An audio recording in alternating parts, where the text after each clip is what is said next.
मुर्दाबाद मुर्दाबाद मुर्दाबाद मुर्दाबाद नहीं चलेगी नहीं चलेगी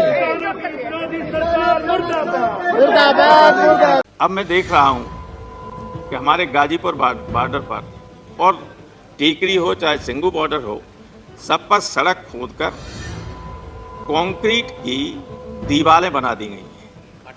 उससे पहले कांटे लगाए गए हैं। मतलब जो हमारी पार्लियामेंट की सुरक्षा नहीं है, उससे ज्यादा जबरदस्त सुरक्षा की गई। तो ये क्या हमला करने आ रहे हैं दिल्ली पर? और बार बार हमारे राष्ट्रपति के अभिभाषण में भी इस बात की चर्चा करवा दी आपने। राष्ट्रपति को आप जानते हैं कि राष्ट्रपति तो वही कहेंगे जो आप लिखेंगे। उससे न एक लाइन इधर कह सकते हैं, न एक लाइन उधर कह सकते हैं।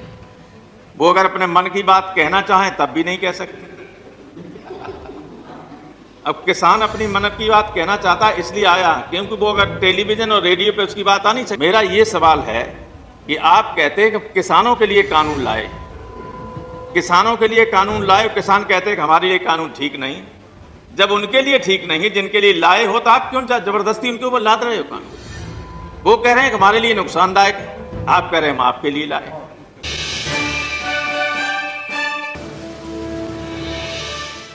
लेकिन आज स्थिति ये है कि देश के किसान, मैं देश की इसलिए बात कर रहा हूं कि पंजाब, हरियाणा और पश्चिमी उत्तर प्रदेश तो दिल्ली के पास है, ये यहाँ आ सकते हैं और इसलिए आए हैं। वरना नासिक से लेके लाखों की तादाद में लोग मुंबई गए, पवार साहब ने एड्रेस किया उनको, और दक्षिण भारत में कई जगह लाखों की संख्या में लोगों ने रैलियां की, इन कानूनों के खिलाफ विरोध प्रदर्शन किया। अब हमारे किसान बैठे हुए हैं कई महीनों से। तमाम किसानों की जान जा चुकी है, सर्दी की वजह से, भूख की वजह से, अन्य तमाम कारणों से। लेकिन सरकार ऐसी निर्दयी हो गई है, ऐसी बेरहम हो गई है कि उसके ऊपर कोई असर ही नहीं हो रहा है,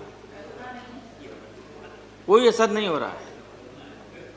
आप ये बताइए कि अगर आप उनको 1.5 साल तक होल्ड करने के लिए, रोकने के लिए राजी हो जाते हैं, तो इसमें क्या दिक्कत है कि उन तीनों बिलों को विथड्रॉ करके इस सेशन में रिपील कीजिए उस एक्ट को, और नए बिल ले आइए, उनको स्टैंडिंग कमेटी को भेज दीजिए और उसके बाद नए बिल पास कर दीजिए।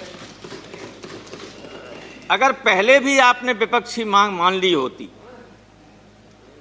कि स्टैंडिंग कमेटी को भेज दी जाए, तो ये संकट नहीं आता।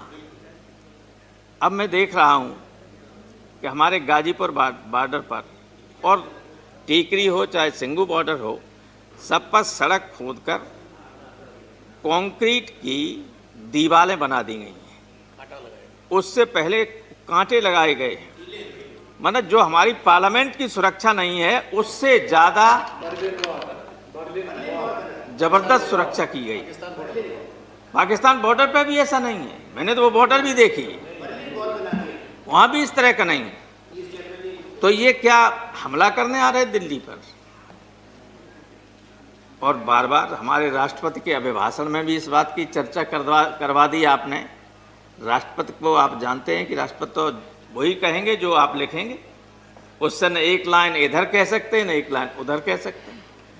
वो अगर अपने मन की बात कहना चाहें तब भी नहीं कह सकते। अब किसान अपनी मन की बात कहना चाहता है, इसलिए आया क्योंकि वो अगर टेलीविजन और रेडियो पे उसकी बात आ नहीं सकती, इसलिए बैठा इसलिए है कि वो अपनी मन की बात आपको सुनाने आया है। आप तो अपनी बात सुना देते हैं सबको, कोई दिक्कत नहीं। तो जब और प्रश्न उठता ये है कि आया क्यों है?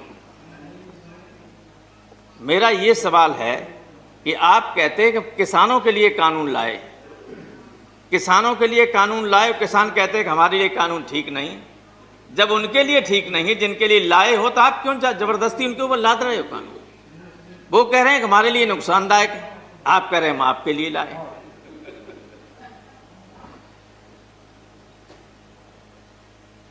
अब देखिए, जो एमएसपी की बात चलती है, ये ऑर्डिनेंसेस आ गए थे पहले ही जून में, और बाद में विधेयक आए जब सत्र चला तब। मैं आपको उदाहरण देना चाहता हूं कि स्थिति कितनी खराब हो गई। लास्ट ईयर जब ये अध्यादेश नहीं आया था, उससे पहले हमारे यहाँ मक्का का भाव था 22 रुपया कुंटल, 2200 रुपया कुंटल। और इस बार जब यह अध्यादेश आपने लागू कर दिया, उसके बाद मेरा तमाम ज़मीन खाली पड़ी रहती थी, धान, उसके बाद आलू गेहूँ ये सब करते रहते थे। तो लड़के करते थे, उन्होंने कहा साहब मक्का 2200 रुपया कुंटल बिक रही है, अब कि मक्का कर दीजिए। मक्का की तो 1100 रुपया कुंटल बिक, 1100 रुपया कुंटल। और आपकी एमएसपी है सर, एमएसपी है हाइब्रिड की 2660 रुपया और सामान्य मक्का की 1860 रुपया। तब हमारी मक्का, मेरी कोशिश करने के बाद भी प्रशासन ने कहा कि हम नहीं खरीद पाएंगे। दलालों की तो खरीद लेंगे, लेकिन आम लोगों को 11, आपके बिहार में तो स्थिति इससे भी ज़्यादा खराब थी। आप पता करिए कि मक्का क्या हिसाब बिकी। तो एमएसपी के मिलने का कोई सवाल नहीं है। अब इसलिए नहीं कि आपने कहीं इस कानून में ये नहीं लिखा कि मंडियों के अलावा जो प्राइवेट मंडियां बनेंगी, और प्राइवेट बनेंगी क्या, हमें लगता है इन लोगों को कई साल पहले से पता था, बड़े लोगों को, ये ऐसे कानून आएंगे। आपके मध्य प्रदेश में कई जगह एक बड़े व्यापारी ने, जिसका नाम रोज लोग देते, मैं नहीं लेना चाहता हूं, लेकिन कई करोड़ टन चावल और गेहूं भरने के लिए, रखने के लिए गोदामें बना ली। 4 साल से बन रही थी। दिग्विजय सिंह जी, माननीय दिग्विजय सिंह जी अच्छी तरह जानते हैं। अब जब उनके बगल में जो मंडियां होंगी, हमारी राज्य की मंडियां, वे चल जाएंगी क्या? उन्हें कैसे मालूम था भाई कि ये कानून आने वाले हैं? 4 साल से बना रहे थे। आप देख आइए जाके, अगर मैं गलत कह रहा हूं। अगर आप चाहते हैं गरीब हर वंचित इंसान की आवाज आप तक पहुंचे, तो हमारे चैनल को सब्सक्राइब करें और बेल आइकन का बटन दबाना ना भूलें। देखते रहिए बहुजन हलचल न्यूज।